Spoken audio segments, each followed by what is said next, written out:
9h30 à Kinshasa, mesdames et messieurs, bonjour et bienvenue à ces bulletins d'information sur Mondico Télévision. Il est 9h30.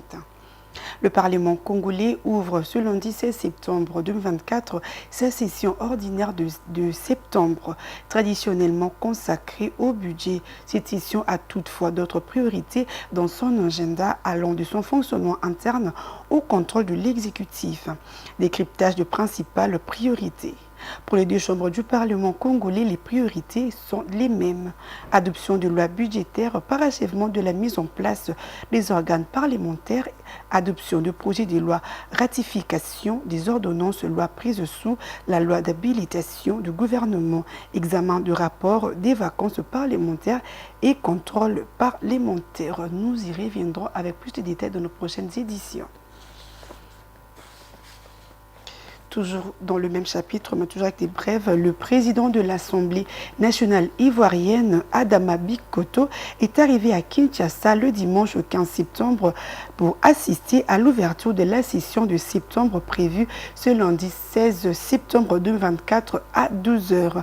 Invité d'honneur à cette cérémonie inaugurale, le speaker de l'organe délibérant ivoirien a été accueilli par son homologue congolais Vital Kamerhe. Une série de consultations, faut-il rappeler, avec le président du groupe parlementaire avait été initiée samedi dernier par le speaker de la Chambre basse du Parlement. Pour la réussite de cette session essentiellement budgétaire, plusieurs questions ont été abordées lors de cette réunion, notamment celle relative à la mise en place de commissions parlementaires.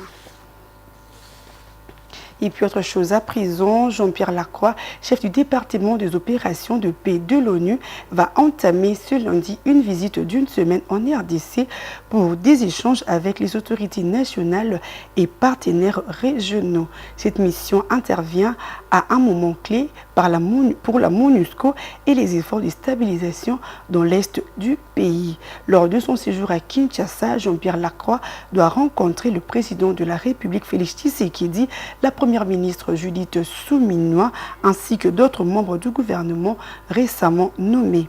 Les discussions porteront sur les développements sécuritaires et la mise en œuvre de mandats de la MONUSCO, particulièrement dans les contextes de violences persistantes dans les provinces du Nord Kivu et de l'Ituri. Et dans son agenda, il est prévu également sa descente dans la partie est du pays. Et pour finir, l'homme politique congolais Seth Kikuni, détenu depuis le 2 septembre par l'Agence nationale de renseignement, va porter plainte contre l'administrateur général de cette institution pour séquestration et mauvais traitement, a annoncé son avocat le samedi, maître Ramazani Chabani. La plainte sera déposée en réponse à des violations graves et des droits de Kikuni, notamment des agressions physiques et un accès restreint à sa défense, a précisé son avocat. Arrêté dans son bureau à Kinshasa, Seth Kikuni, ancien candidat à la présidence et leader du parti Piste pour l'émergence, est accusé d'incitation à la désobéissance civile et de diffusion de faux bruits.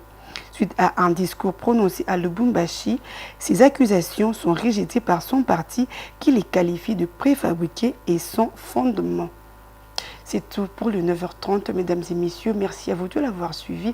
Restez branchés sur Mondico Télévision, une pensée en écrit.